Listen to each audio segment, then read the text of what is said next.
atención y obediencia a lo demandado por Dios a su iglesia, establecido en Mateo, capítulo 28, versículos 18 al 20, que dice: Jesús se acercó y les habló diciendo: toda potestad me es dada en el cielo y en la tierra, por tanto, id y haced discípulos a todas las naciones, bautizándolos en el nombre del Padre, del Hijo y del Espíritu Santo, enseñándoles que guarden todas las cosas que os he mandado. Y aquí yo estoy con vosotros todos los días hasta el fin del mundo. Amén. El Señor nos ha mandado a ser discípulos, nos ha mandado a hacer esa gran comisión, y eso es parte de lo que nos motiva y nos instruye desde la palabra para estar aquí en la tarde de hoy. Igualmente, el Señor ha demandado lo que establece Efesios 4, 11 y 12, y Él mismo constituyó a unos apóstoles, a otros profetas, a otros evangelistas, a otros pastores maestros, a fin de perfeccionar a los santos para la obra del ministerio, para la edificación del cuerpo de Cristo. Así que Él ha establecido a los líderes espirituales de la iglesia para que hagamos un trabajo de perfeccionar a los santos. Perfeccionar es colocar lo que falta, equipar, capacitar. Y noten bien, para que los santos hagan la obra del ministerio. ¿Cuál es la obra del ministerio? La que está establecida en Mateo 28. Es decir, proclamar el evangelio y discipular a los que han creído. Y de esa manera, para que la iglesia se edifique. Así que la iglesia se va a edificar cuando los santos hagan la obra del ministerio. Los santos harán la obra del ministerio cuando sean capacitados, adiestrados, y ellos serán capacitados y adiestrados cuando los líderes espirituales hagan su trabajo que el Señor les ha demandado. Es por eso, y con este último texto finalizo, estos fundamentos sobre los cuales descansa este tiempo de capacitación. Pablo dijo a los colosenses por allá en el capítulo 1, el versículo 28, a quien anunciamos, amonestando a todo hombre y enseñando a todo hombre en toda sabiduría. Eso es la sabiduría de Dios, la sabiduría práctica, la enseñanza práctica, a fin de presentar perfecto en Cristo Jesús a todo hombre. Esa era la meta de Pablo, es la meta del pastor, es la meta de los líderes espirituales de la iglesia. De tal manera que sobre esta base, mis amados hermanos, nos disponemos pues a enseñar y adiestrar a los creyentes con la palabra de Dios, de tal manera que podamos lograr tres objetivos. Uno, que seamos guiados en el camino de Jesús. Dos, que seamos adiestrados en la verdad de Jesús. Y número tres, que en consecuencia de estos dos primeros objetivos, nuestro carácter vaya siendo transformado a la imagen del carácter de Cristo Jesús, nuestro Señor, nuestro Dios, nuestro líder, nuestro gran maestro y nuestro amante Salvador. Así que pues oramos y trabajamos para que estos propósitos se puedan cumplir conforme la voluntad de Dios lo permita y nuestro interés así también lo procure. Dicho esto, lo estaré repitiendo eventualmente para que siempre tengamos presente el espíritu, propósito y razón de este tiempo. Vamos a entrar entonces en materia.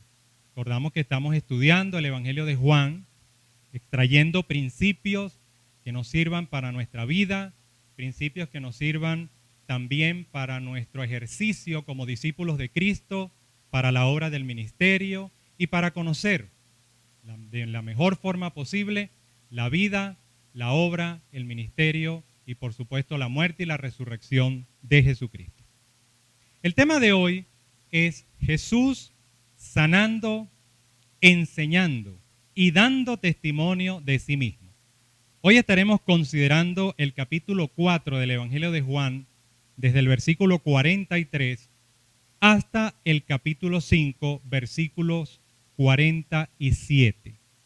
Vamos a entrar pues directamente en materia, a comentar estos textos y a extraer de ellos ricas y poderosas enseñanzas para nuestra vida.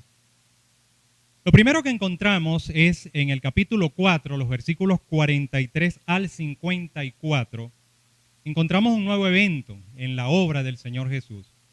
Jesús sana al hijo de un oficial del rey, de un funcionario. Versículo 43 al 54 dice: 2 días después, salió de allí y fue a Galilea, porque Jesús mismo dio testimonio de que el profeta no tiene honra en su propia tierra. Cuando vino a Galilea, los galileos le recibieron, habiendo visto todas las cosas que había hecho en Jerusalén en la fiesta, porque también ellos habían ido a la fiesta. Vino pues Jesús otra vez a Canaá de Galilea, donde había convertido el agua en vino. Y había en Capernaum, vale decir la ciudad del Señor, un oficial del rey, cuyo hijo estaba enfermo. Cuando oyó a Jesús, que había llegado de Judea a Galilea, vino a él y le rogó que descendiese y sanase a su hijo que estaba a punto de morir. Entonces Jesús le dijo: si no viereis señales y prodigios, no creeréis. El oficial del rey le dijo: Señor, desciende antes que mi hijo muera. Jesús le dijo: ve, tu hijo vive. Y el hombre creyó la palabra que Jesús le dijo y se fue. Cuando ya él descendía, sus siervos salieron a recibirle y le dieron nuevas, diciendo: tu hijo vive. Entonces él les preguntó a qué hora había comenzado a estar mejor. Y le dijeron: ayer a las 7 le dejó la fiebre. El padre entonces entendió que aquella era la hora en que Jesús le había dicho: tu hijo vive. Y creyó él con toda su casa. Esta segunda señal hizo Jesús cuando fue de Judea a Galilea. Bueno, vemos nuevamente a Jesús moviéndose de Judea a Galilea, a Canaán, sube a Capernaum, baja para Judea, baja para Galilea, sube a Jerusalén. Está Jesús permanentemente en movimiento con sus discípulos haciendo la obra, principalmente sanando y enseñando, enseñando y sanando. En este texto se recoge un nuevo evento que corresponde al hecho que ocurrió después de que Jesús hubo recogido fruto para vida eterna en Samaria. Venimos del evento de la mujer samaritana y toda esa ciudad que prácticamente se fue tras Jesús. Y Jesús prosigue su viaje a Galilea. En esta oportunidad, como era común en Jesús, él no regresa a Judea, donde el rápido crecimiento del número de sus seguidores estaba provocando unas crisis prematuras que el Señor estaba evitando a toda costa. En consecuencia, él no se devuelve a Judea y por eso dice aquí la Escritura que el profeta no tiene honra en su propia tierra. Muchas veces los nuestros mismos no comprenden lo que otros de pronto en otro escenario sí lo hacen. Una vez que entonces Jesús llegó a Canaán, se encuentra con un noble, con un oficial, un hombre de alto rango, probablemente de orden político o probablemente en el orden militar, no lo sabemos muy bien. El asunto es que este noble judío le rogó que fuera inmediatamente a su casa, pues su hijo estaba enfermo de muerte en Capernaum. El padre le suplicó urgentemente a Jesús que descendiera a Capernaum para curar a su hijo. Ahora, Jesús no solo le concedió la curación física a este niño, sino que también impartió sanidad espiritual a este padre. Es muy interesante observar cómo la fe de este padre se va transformando. Primero, de una simple creencia en el poder de Jesús para obrar sanidad en su hijo. Progresivamente esa fe se transforma en creer la palabra de Jesús. Y finalmente la fe progresa a colocar toda la confianza en la persona del Señor Jesús. Y esa confianza no solamente capturó el corazón de este padre, sino también que se unió toda su casa.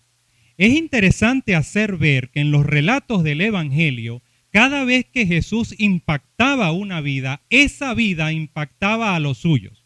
pasó con la mujer samaritana y ahora está pasando con este hombre.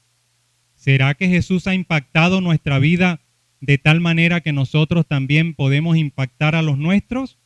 Impactamos a los de nuestra casa, impactamos a nuestros compañeros de trabajo, impactamos a nuestros vecinos. Interesante reflexionar en este hecho. En ese sentido, esta segunda señal de Canaán, que realizó Jesús, mostró toda la gloria del Señor de una manera muy singular. Otro detalle importante a resaltar en esta narrativa es que en ocasiones el Señor impartió sanidad tocando al enfermo, en otras ocasiones tomándole la mano, en otras ocasiones dándole una orden, pero en esta narración nosotros observamos que el Señor imparte sanidad simple y llanamente declarando su voluntad.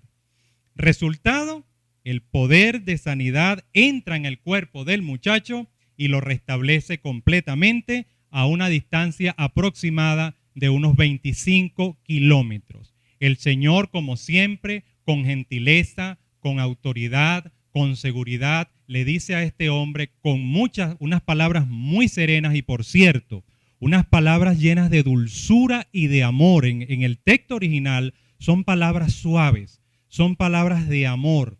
Nos recuerda la descripción inicial que hizo el apóstol Juan de Jesús. Y vimos su gloria, gloria como la del unigénito del Padre, llena de gracia y llena de verdad.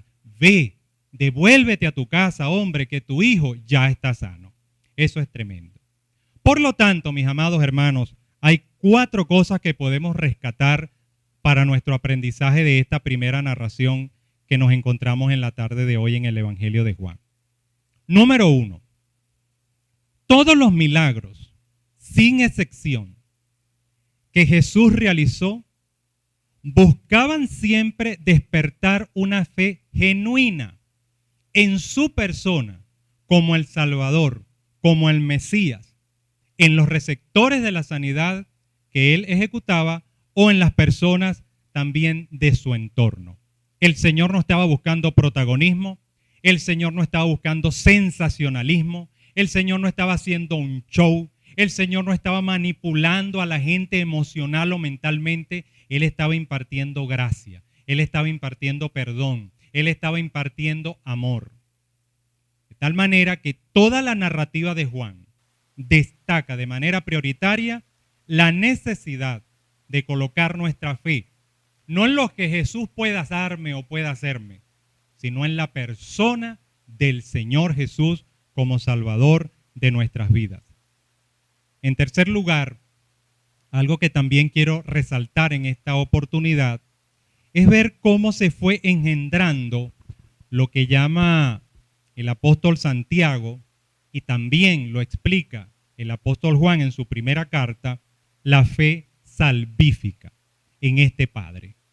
Primero, él simplemente le pide al Señor que sane a su hijo porque ya el Señor había hecho muchos milagros, había hecho muchas cosas y la gente decía que era un hombre que tenía poder para hacer muchas cosas. Luego, él crece en esperanza de que hay poder en Jesús y cree luego la palabra del Señor.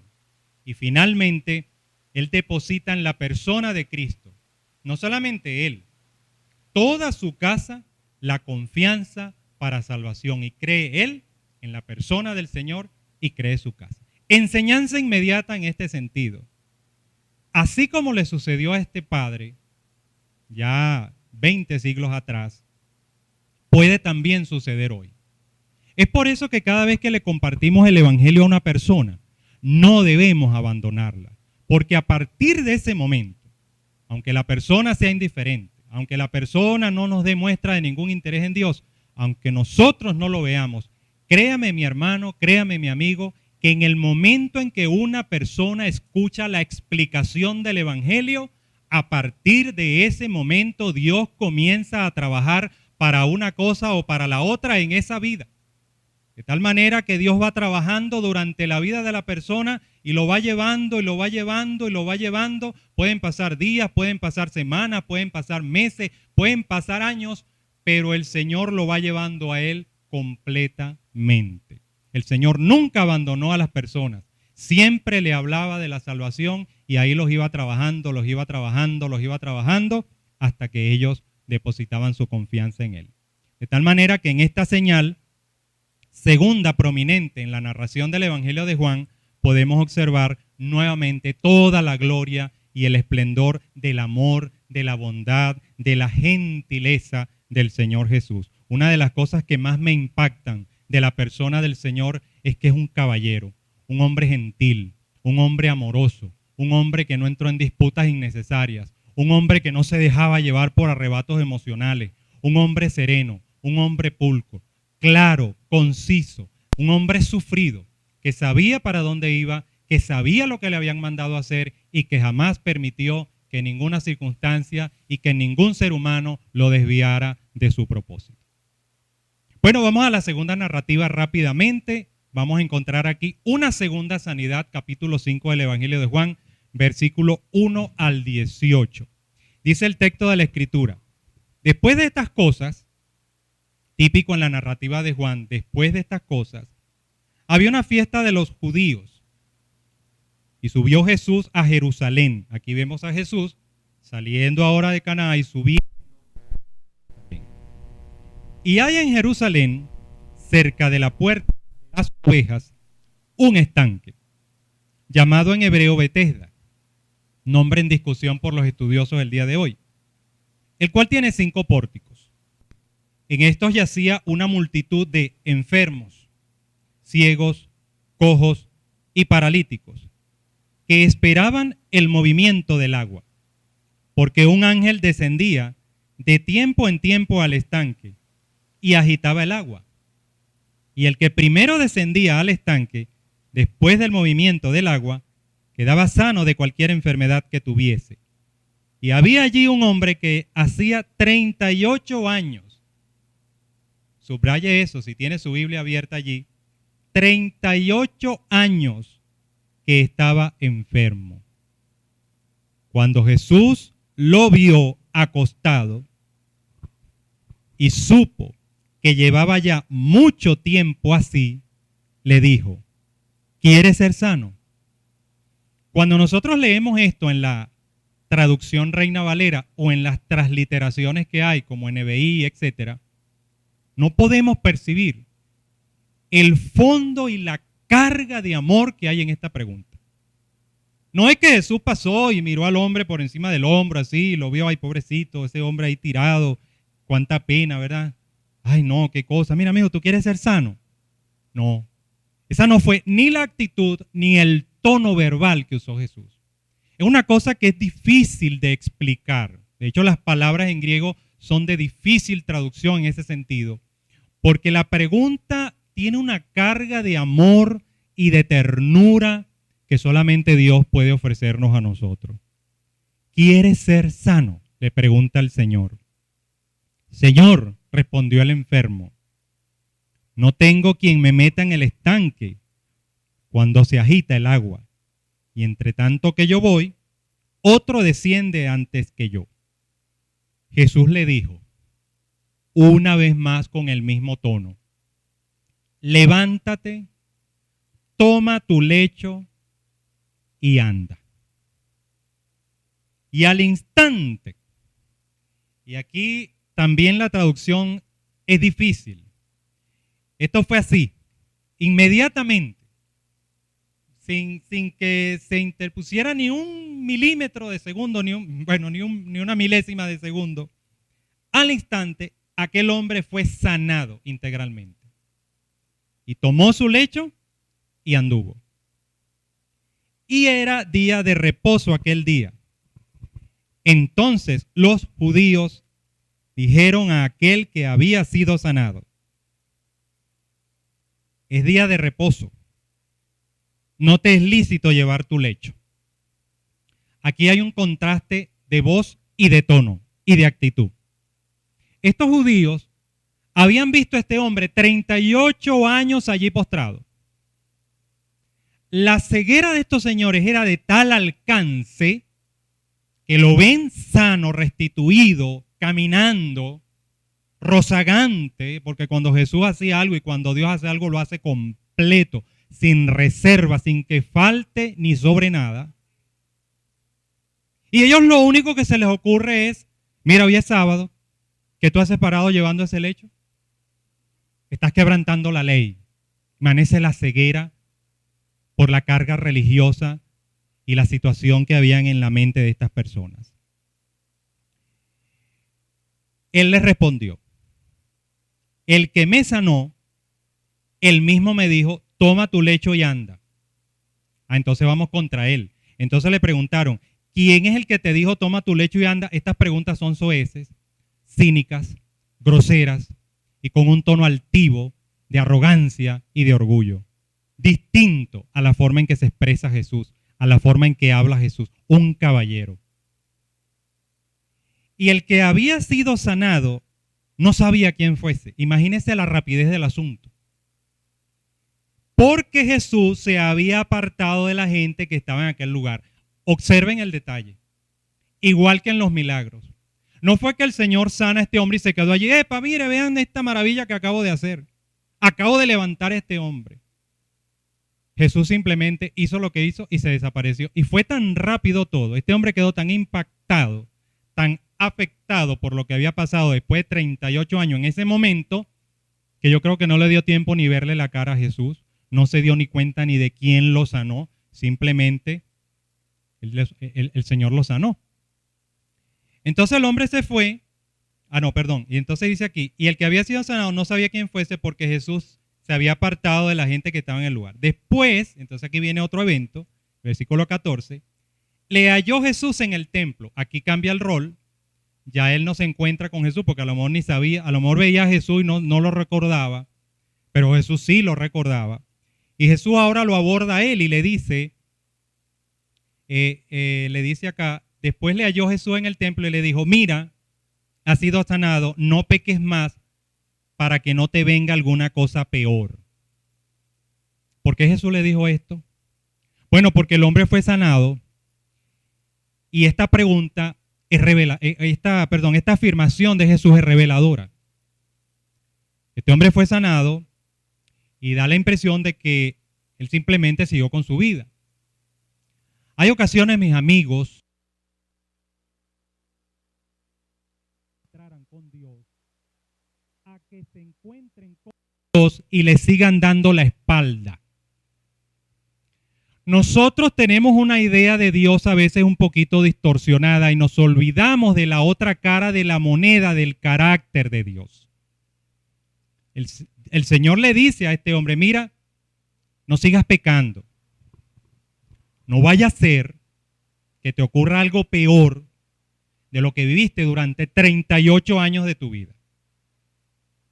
La carga aquí de estas palabras son un poco distintas a las anteriores. Aquí hay una carga de juicio. Aquí hay una carga de exhortación. Mis queridos y amados hermanos, usted es templo del Espíritu Santo. Dios lo rescató y lo sacó de una vida X, Y, Z.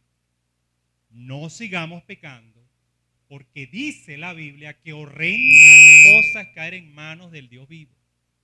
En consecuencia, tenemos que tener mucho cuidado con estos asuntos. Ahora fíjense, el hombre se fue y dio aviso a los judíos que era Jesús el que le había sanado. Aquí hay algo interesante. El hombre nuevamente hizo caso omiso a las palabras del Señor y simplemente se va y le lleva la nueva a los judíos. Mira, ese fue el que me sanó. Y por esta causa, los judíos perseguían a Jesús y procuraban matarle, porque hacía estas cosas en el día de reposo. Y Jesús les respondió. Probablemente lo intimaron al Señor. Aquí hay una omisión de qué pasó entre los judíos y Jesús para que Jesús les respondiera esto. Jesús les responde, mi Padre hasta ahora trabaja y yo trabajo. Observen bien las palabras del Señor. El Señor no estaba jugando, el Señor no estaba quemando tiempo, el Señor no estaba llenando espacios religiosos, Él estaba trabajando, haciendo la obra del ministerio. Entonces dice, mi Padre hasta ahora trabaja y yo trabajo. ¿Será que nosotros podemos decir lo mismo en la obra del Señor? Mis amados, la fe cristiana, y aquí me permito este comentario, comporta una vocación. Por lo tanto, nosotros también, como obreros del reino, como hijos de Dios, también debemos seguir el ejemplo del Señor y trabajar en el ministerio, ocupar espacio, ocupar tiempo, invertir, hacer sacrificios, hacer esfuerzos, como todo trabajo que implique esas actividades. Entonces dice finalmente, por esto los judíos aún más procuraban matarle, porque no solo quebrantaba el día de reposo, sino que también decía que Dios era su propio Padre, haciéndose igual a Dios. En el momento en que el Señor comienza su ministerio, después que adquiere esos primeros 6 discípulos, que los vimos en el capítulo 2 del Evangelio, hasta esta fecha, había pasado aproximadamente entre 8 meses y 1 año. Lo cual quiere decir que estos judíos ya habían escuchado bastante. Ellos venían de escuchar el testimonio de Juan el Bautista. Muchos de ellos eran discípulos o fueron discípulos de Juan el Bautista. Ya para esta fecha tenían bastante información de la enseñanza de Jesús y de la obra de Jesús, pero ellos no habían entendido nada. Porque estas son las consecuencias de una mente cegada por la religión. Cuando la religión ata a una persona, cuando la cárcel de la religión encierra a una persona, incluyendo la religión cristiana de la forma ortodoxa, esta persona se ciega a la verdad de Jesús, a la persona de Jesús y a la obra de Jesús. En consecuencia, comentarios generales que podemos hacer o continuar haciendo a esta narrativa de esta sanidad del paralítico en Betesda. El Señor ya había llevado largo tiempo, aproximadamente 8 meses, 1 año, su ministerio de enseñanza y sanidad, principalmente en Jerusalén y Judea, donde él subía y bajaba frecuentemente, Canaá, Capernaum y sitios aledaños, Samaria, que pasó allí, probablemente hizo otras cosas en Samaria que no están registradas en el Evangelio. Él tuvo una estancia en Samaria de unos 2 días, fue a Galilea, allí también había obrado otros milagros, realizó a distancia, hecho notable, esta sanidad del hijo del oficial. 25 kilómetros aproximadamente había de donde estaba Jesús a donde este muchacho estaba enfermo.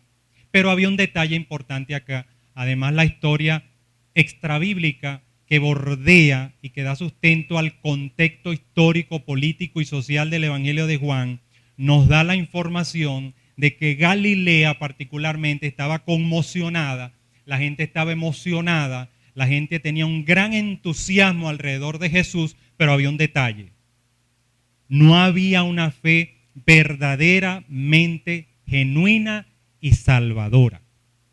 Mis queridos hermanos, una cosa es estar entusiasmados en las cosas del Señor, una cosa es estar emocionados en las cosas del Señor y otra cosa es tener convicción de fe salvífica. De tal manera que cuando no haya la emoción y cuando no haya el entusiasmo, yo sigo adelante. Amén. Es decir, no necesito que mis emociones tengan ningún tratamiento y no necesito que mi entusiasmo tenga ningún tratamiento para que mi fe siga viva, mientras que mi fe esté colocada en la persona del Señor Jesucristo. Las emociones van y vienen, mis queridos. Los entusiasmos van y vienen, pero la fe genuina siempre está allí presente. Entonces Jesús estaba ocupado en todo esto, se encuentra con el enfermo en Betesda, le dice amorosamente, levántate, toma tu camilla, tu lecho y anda. El hombre obedece inmediatamente, es curado de manera completa, integral. Más adelante el Señor no solamente trató con su enfermedad física, también va y toca el punto de su enfermedad espiritual. Cuando le dice, no continúes pecando o algo peor te puede suceder. Es como las palabras que el Señor le dijo a Pablo antes de que fuera cristiano. Amigo, deja de darle coces al aguijón porque te vas a herir tú mismo. No hay cosa más peligrosa, más osada y más grosera que luchar contra Dios. Uno, porque no lo vas a vencer nunca. Y otro, porque el que va a salir mal somos nosotros. Yo siempre digo, todas las de perder son mías. todas las de ganar son de Dios. De tal manera que ante estos hechos, cuando las autoridades judías vieron todo esto, criticaron al que había sido sanado, criticaron a quien había sanado y se fueron contra Jesús. La respuesta de Jesús, una vez más, como un caballero gentil, seguro y sereno: mi Padre hasta ahora trabaja y por eso yo trabajo también. 3 cosas que podemos rescatar de esta narrativa. Número 1. Muchas veces la obra del Señor puede causar hostilidad a causa de la incredulidad y de la dureza de corazón. Debemos tener eso presente. Muchas veces en el mismo pueblo de Dios podemos encontrar niveles de incredulidad y niveles de dureza de corazón que muchas veces no permite que la obra del Señor pueda desarrollarse plenamente. Segunda cosa que podemos rescatar acá es que en razón de la ceguera que produce el pecado, de los barrotes tan gruesos que produce la religión y que encierra las mentes y las conciencias, no podemos observar muchas veces las bendiciones de Dios por cumplir con parámetros religiosos y tradiciones de hombres. A veces Dios está haciendo una obra hermosa y nosotros no nos estamos dando cuenta. Porque bueno, no coincidimos, no creemos, porque tenemos un esquema religioso, una estructura que ata nuestra libertad en el Señor. En tercer lugar, podemos observar algo que debemos aprender en este modelo de trabajo del Señor y que seguramente más tarde que temprano pudiéramos enfrentarlo. Es de observar que si Jesús encontró hostilidad para realizar su ministerio y hacer la obra de Dios, no debe sorprendernos si en alguna ocasión nosotros también nos toca enfrentar resistencia, hostilidad y aún hasta rechazo cuando vamos a predicar el Evangelio, cuando vamos a discipular a alguien o cuando vamos a hacer la obra del Señor. Si Jesús lo vivió, muy probablemente si nosotros seguimos los pasos de Jesús, lo vamos a vivir. No nos desanimemos, no nos sintamos mal, consolémonos en que Jesús lo vivió y veamos cómo Jesús superó esos eventos. Bueno, pasa estos 2 hechos de estas 2 sanidades del Señor, lo vemos trabajando, lo vemos sanando, lo vemos restaurando. Ahora, en la última parte del capítulo 5, vamos a encontrar a Jesús enseñando. Y algo muy poderoso para nuestra fe y que desarrollaron los apóstoles en sus escritos es que en estas 2 narrativas que vienen vamos a encontrar al Señor dando testimonio de sí mismo. Vamos a verlo primero. En los versículos 19 al 30 del capítulo 5 trata de la presentación que hace Jesús de sus derechos con respecto a su relación con Dios el Padre.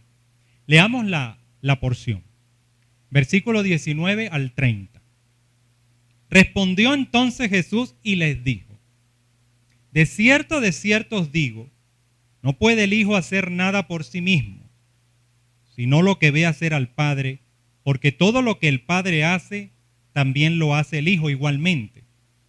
Porque el Padre ama al Hijo y le muestra todas las cosas que Él hace, y mayores obras que éstas le mostrará, de modo que vosotros os maravilléis. Porque como el Padre levanta a los muertos y les da vida, así también el Hijo a los que quiere da vida. Porque el Padre a nadie juzga, sino que todo el juicio dio al Hijo, para que todos honren al Hijo como honran al Padre. El que no honra al Hijo, no honra al Padre que le envió. De cierto os digo, el que oye mi palabra y cree al que me envió, tiene vida eterna y no vendrá condenación, mas ha pasado de muerte a vida.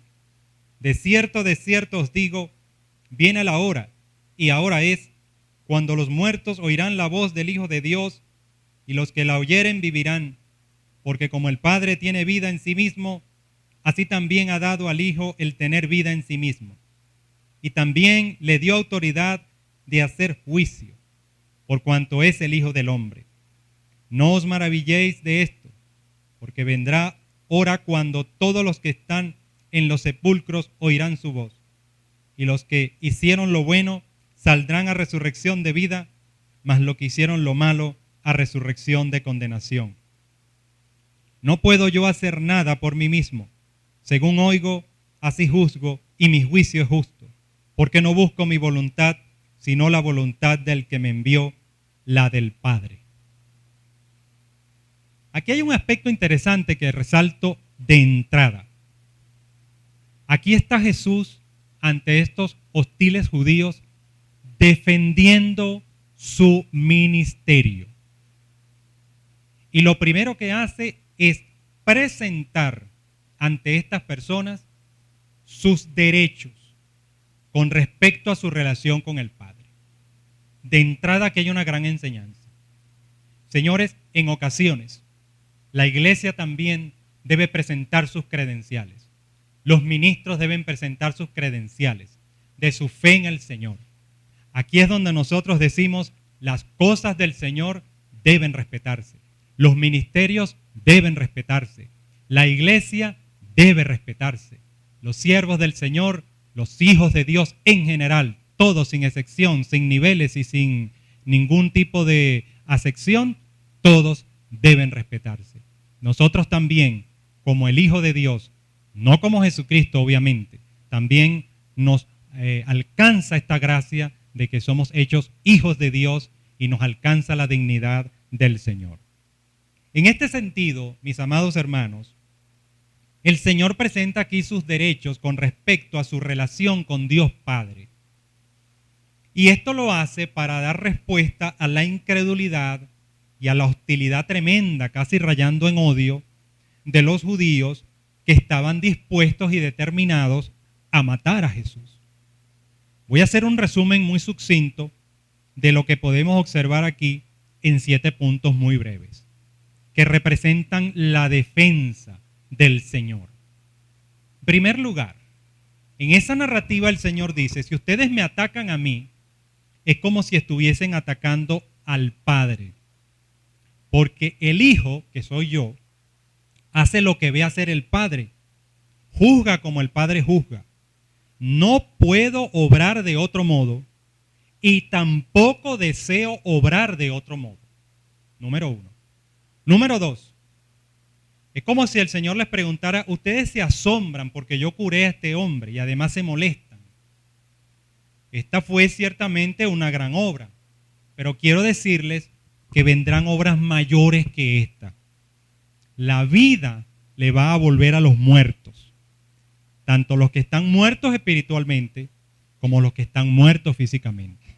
Recordemos que el día en que el Señor resucita, muchos salieron de sus sepulcros también, dando fe de estas palabras del Señor aquí.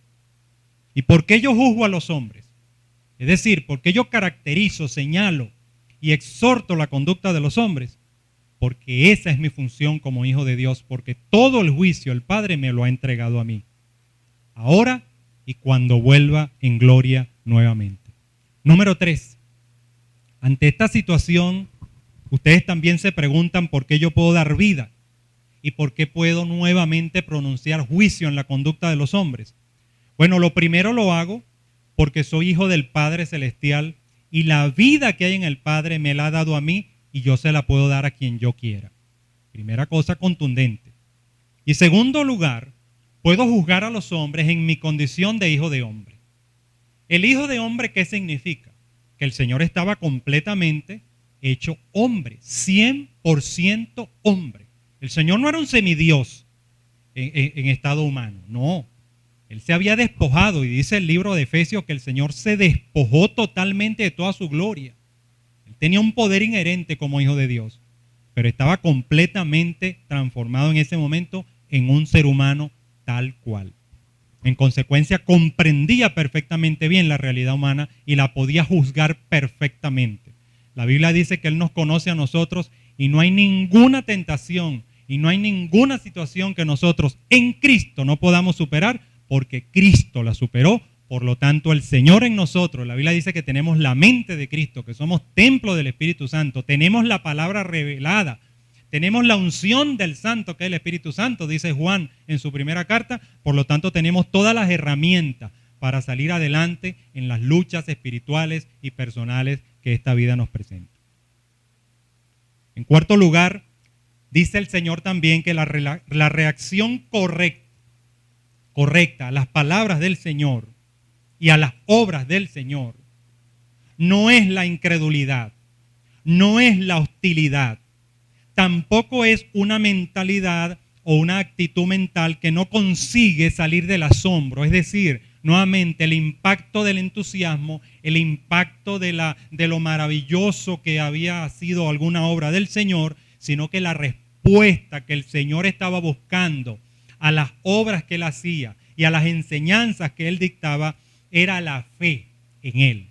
Cuando nosotros respondemos al Señor con fe, le estamos honrando al Señor y en consecuencia estamos honrando a Dios Padre. Cuando nosotros creemos en el Señor, honramos a Jesús y honramos a Dios Padre. Por eso dice el Evangelio que cuando nosotros no creemos el Evangelio, estamos haciendo a Dios mentiroso porque estamos haciendo a su Hijo mentiroso. Es decir, que la acción de incredulidad va más allá simplemente de no creer. Representa una ofensa y una ofensa grave al Padre Celestial. Es decir, aquí estamos observando principios doctrinales que el Señor estaba derramando aquí y que luego Pedro desarrolla, Juan desarrolla, Pablo desarrolla, Judas desarrolla, etcétera, etcétera.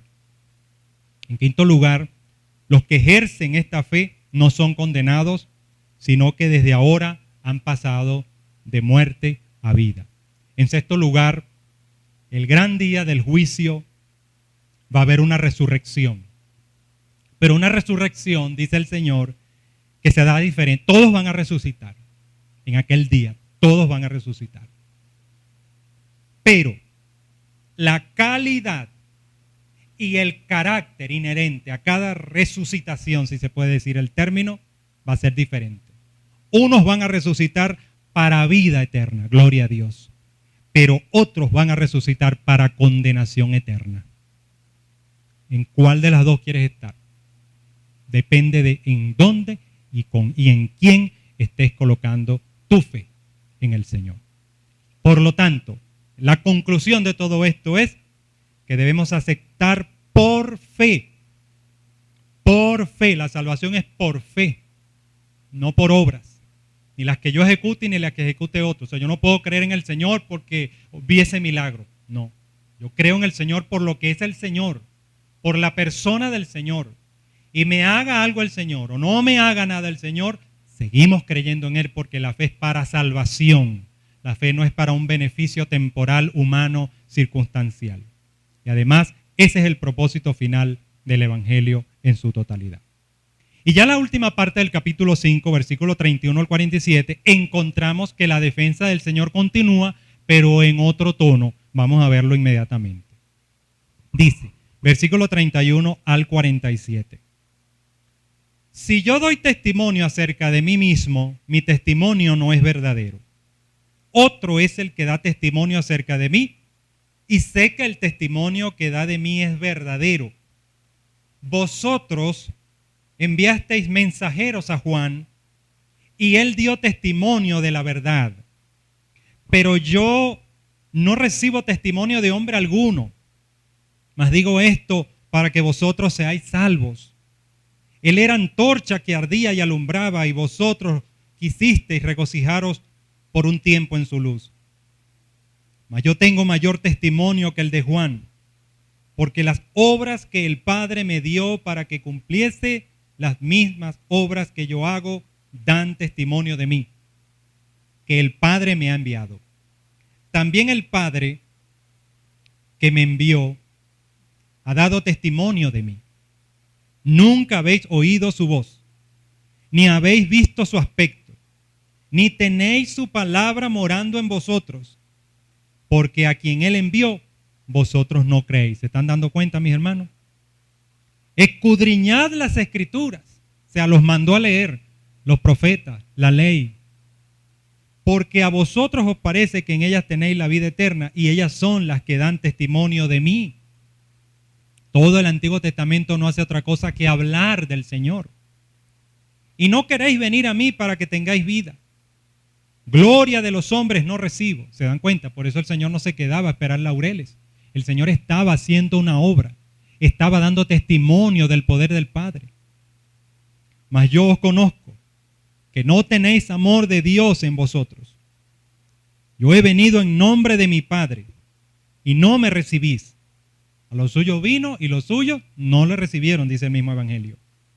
Si otro viniera en su propio nombre, a ese recibiréis. Esto me recuerda a las palabras del mismo apóstol Juan allá en su primera carta. Ellos son del mundo y el mundo los oye. Dice el verso 44. ¿Cómo podéis vosotros creer? Pues recibís gloria los unos de los otros y no buscáis la gloria que viene del Dios único. No penséis que yo voy a acusaros delante del Padre. Hay quien os acusa, Moisés, en quien tenéis vuestra esperanza. Porque si creyeseis a Moisés, me creeríais a mí, porque de mí escribió él. Pero si no creéis a sus escritos, ¿cómo creeréis mis palabras? Una de las más graves y nefastas consecuencias de la religión, la ignorancia de la palabra de Dios, una falta de entendimiento correcto de la palabra de Dios que nos hace alucinar con cosas que la palabra de Dios no dice, con cosas que la palabra de Dios no enseña, y lo que hacemos son unos disparates del tamaño del cielo. Ahora bien, en esta última sección del capítulo 5, extraordinaria, sobre las afirmaciones de Jesús con respecto a su relación con el Padre, él toca otro punto. En la primera él defendía su cualidad de hijo de Dios, sin duda alguna.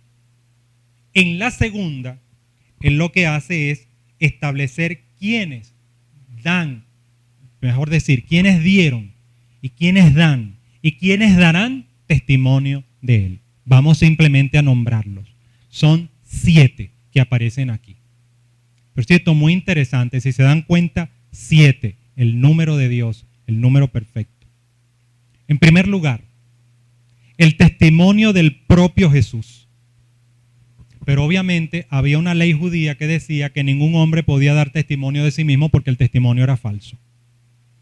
El detalle aquí es que este no es cualquier testimonio. Este es un testimonio de carácter espiritual y además vivencial.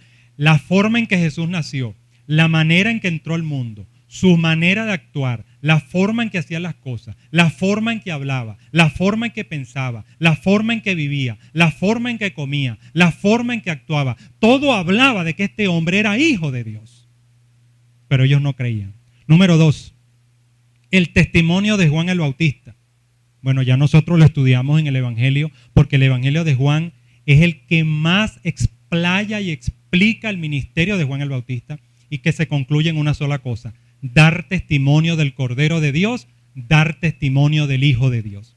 Número 3, el testimonio de las obras de Jesús. Chico, acabo de darle sanidad a un hombre que tenía 38 años postrado en el piso. Acabo de hacer que un muchacho viva a 25 kilómetros de donde estábamos. Ahí está, están vivos, están caminando, están viendo, están comiendo, están viviendo. Las obras de Jesús eran tan contundentes que solamente un corazón demasiado incrédulo no podía recibirlo. Número 4, el testimonio del Padre. Las palabras que fueron dichas a Juan el Bautista: ese es mi Hijo amado, en él tengo complacencia, a él oíd. Número 5, el testimonio de las Escrituras. La falta de amor a Dios por parte de estos señores los había cegado aún más. Ellos no creían lo que tanto sabían, la ley de Moisés. No creían los profetas, no creían los escritos, no creían al proverbio, no creían los salmos, que todo, sí, bueno, si de una persona hablan los 150 salmos, es de Jesús de Nazaret. Desde el Salmo 1 hasta el Salmo 150 vemos a Jesús en cada uno de ellos. Número 6, el testimonio de los creyentes individuales. La mujer samaritana se trajo a casi toda una ciudad. Jesús estuvo 2 días con ellos. Creyeron casi todos ellos. Eso es testimonio. Y número 7, el más contundente y activo hasta nuestros días, el testimonio del Espíritu Santo. En su bautismo, el Espíritu Santo había dado testimonio de que Jesús es el Hijo de Dios. Mis amados hermanos, tienen la oportunidad de ver nuevamente este video con más calma en su casa y de leer la escritura que está acá, que le acabo de comentar. Les voy a decir, esta es una herramienta apologética impelable para todo creyente. Nosotros tenemos que aprender a defender nuestra fe. Cuando alguien venga con un cuento con respecto a Jesús, cuando alguien venga con un invento con respecto a Jesús, cuando alguien ponga en tela de juicio la veracidad y la existencia del Señor, nosotros tenemos 7 cosas que dan fe, que atestiguan de la existencia y de la veracidad de la persona del Señor Jesucristo. El testimonio mismo de Jesús, el testimonio de Juan el Bautista, el testimonio de las obras del Señor, que por cierto no se quedaron 20 siglos atrás con el Evangelio de Juan. Hoy sigue el Señor haciendo milagros, hoy sigue el Señor haciendo obras, hoy sigue el Señor restaurando matrimonios, restaurando vidas, restaurando hijos, restaurando familias, restaurando iglesias, restaurando naciones. Hoy sigue Jesús amando, sanando, curando. El testimonio de Dios Padre, el testimonio de las Escrituras. Y además hoy tenemos más, tenemos el Nuevo Testamento que explica, clarifica y amplía lo que dice el Antiguo Testamento. Pero también tenemos el testimonio de creyentes individuales. Se nos va la vida y no terminamos de escribir, de ver las biografías. Miles de millones de personas han sido salvadas, restauradas en toda la historia de la humanidad por el Señor Jesús. Testimonios sobran y sobran y sobran de las cosas que hace y que ha hecho y que hará el Señor. Pero además también, y algo que late dentro de nosotros y que nos da esa convicción tremenda, gloria a Dios. Por eso el testimonio del Espíritu Santo. Lo más grande que podemos decirle a una persona: mira, chicos, Cristo sí existe porque Cristo vive en mí a través de su Espíritu Santo. Fuera de eso, mi hermano, o se callan la boca o siguen con una mente obtusa, ciega como estos judíos, que lamentablemente se perdieron porque persistieron en su terquedad. Bueno, así finalizamos, mis amados hermanos, con este estudio del Evangelio de Juan. Y quiero concluir con una pregunta. ¿Qué aprendemos nosotros aquí? ¿Qué aprendes tú? ¿Qué aprendo yo? ¿Qué aprendemos todos? Hay algunas cositas que quiero dejar con ustedes. Número 1. Mis amados, cuando Jesús interviene en una vida de manera milagrosa, obrando sanidad o haciendo cualquier bendición, de esas bendiciones que no se nos olvidan nunca y decimos esto solo Dios pudo hacerlo, Él no está buscando que te emociones. Él no está buscando que te entusiasmes.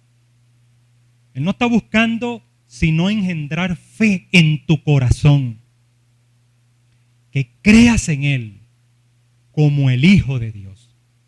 Número 2, nosotros los que somos militantes de la fe cristiana, la iglesia en su totalidad, todos los creyentes, que creemos y practicamos la fe y le servimos al Señor y buscamos la manera siempre de servirle, debemos tener claro algo. En ocasiones, la incredulidad y la ceguera espiritual puede generar un hecho de conflicto. Y además puede ignorar la benevolencia del Señor y su deseo de salvar almas. Pero hermano, no te desanimes. Hermano, no te enganches. Tú sigue adelante, como lo hizo el Señor, con dignidad, con tranquilidad. Sea un caballero, sea una señora, sea una dama. No se deje llevar, no se deje intimidar, no se asuste. No se preocupe, el Señor está con usted, la palabra de Dios la respalda, el Dios de los cielos y millares de ángeles están para su servicio, están en ese sentido protegiéndole. Así que no tenga ningún problema. Si Jesús pasó con esto y lo hizo de esa manera, usted y yo también podemos lograrlo. Número 3, ¿cuál es el ejemplo del Señor ante esos escenarios hostiles? Tranquilidad y enseñanza. Esto me recuerda a las palabras que Pablo le dijo a Timoteo. Timoteo, resiste y sigue trabajando con paciencia y con doctrina. Hermanos, recordemos algo, ese mundo que tanto queremos, que queremos alcanzar, que queremos salvar, muchas veces se vuelve hostil, se vuelve difícil, pero es lo natural, hermano. Un corazón que no conoce a Dios es difícil, pero usted siga y siga adelante en el amor de Cristo. Podemos asegurarnos y estar tranquilos y con mucha certeza, seguro que Jesús es el Hijo de Dios y además es Dios mismo, porque las Escrituras señalan que Jesús es Dios y que la voluntad del Padre es lo que Él ha hecho, es lo que Él hace y es lo que hará. Que hay desde el principio, como lo dije ahorita al finalizar la narrativa de Juan, desde el principio hay suficientes testigos y suficiente testimonio que dan fe de la naturaleza divina de Jesús y es la base y fundamento de nuestra fe. Jesús mismo, Juan el Bautista, las obras de Jesús, Dios el Padre, las Escrituras, la ley de Moisés, por ejemplo, los receptores de sus milagros y sus obras y el mismo Espíritu Santo. Y algo con lo que cerramos este capítulo 5 maravillosamente también como un aprendizaje, es que en esta porción que hemos leído, mis hermanos, del Evangelio, nosotros podemos aprender de Jesús para incorporar en nuestro ejercicio ministerial, para incorporar en todos los ministerios de la iglesia que se mueve de diferentes maneras. Aquí en Pasto Fresco Dios se mueve de una manera, en otra iglesia Dios se mueve de otra manera, porque la gracia de Dios es multiforme y es maravillosamente amplia. Hay gracia para todos. Jesús estaba centrado en la persona, hagamos nosotros lo mismo. Jesús estaba centrado en las personas, era a las personas a quien Él se dirigía. Hagamos nosotros igual. El Señor buscaba amorosamente bienestar físico, bienestar emocional, bienestar material para estas personas, con amor y gentileza. Pero sobre todo, por encima de esto, buscaba la salvación de estas personas, sin sensacionalismo ni manipulación emocional, con franqueza, franco y llano, preciso y conciso, simple. Una fe sencilla como resultado de un ministerio sencillo. Siempre acompañado de sus discípulos, el Señor tenía un estilo de enseñanza práctico y muy vivo, de situaciones reales, de situaciones dramáticas. El Señor enseñaba a sus discípulos grandes verdades de fe y les daba a ellos la oportunidad de adquirir una fe genuina en Dios. Mis amados hermanos, nosotros damos gracias a Dios por esta oportunidad de enseñanza. Pero esto se multiplicaría en aprendizaje si nosotros enseñáramos en la vida real también. Aparte de enseñar en las reuniones, en la congregación, en el día a día. A ese hijo, a esa hija, a ese esposo, a esa esposa, a ese vecino, a esa vecina, que vengan con una situación y nosotros mostramos otra cara diferente. Es una enseñanza viva, algo real. Mostró amor a todos, al que estaba de acuerdo con él, al que no estaba de acuerdo con él. El Señor tenía una paciencia ejemplar, una gentileza ejemplar, un dominio propio ejemplar que mostró casi siempre en todas sus acciones. Podemos decir que siempre, principalmente en contra de aquellos que le dañaban, le criticaban, le contrariaban, judíos, gentiles, incrédulos. El Señor no estaba fundando un nuevo movimiento, no estaba fundando una nueva organización, no estaba estableciendo un nuevo orden religioso. El Señor no escribió libros, no escribió guías, no hizo nada, no hizo ninguna otra cosa. Simplemente el Señor estaba dando vida de Dios y manifestándole su gracia y su amor y su bendición a todos los que se encontraban con Él. Así que, hermano, amigo, acércate a Jesús, que va a atender tus necesidades y va a procurar tu salvación. Ven al Evangelio de la gracia, ven a Jesucristo, ven a Dios que te ama y quiere lo mejor para ti. Que Dios les bendiga y espero que esta enseñanza de hoy nos dé las herramientas para seguir adelante en el camino del Señor. Que el Señor les bendiga.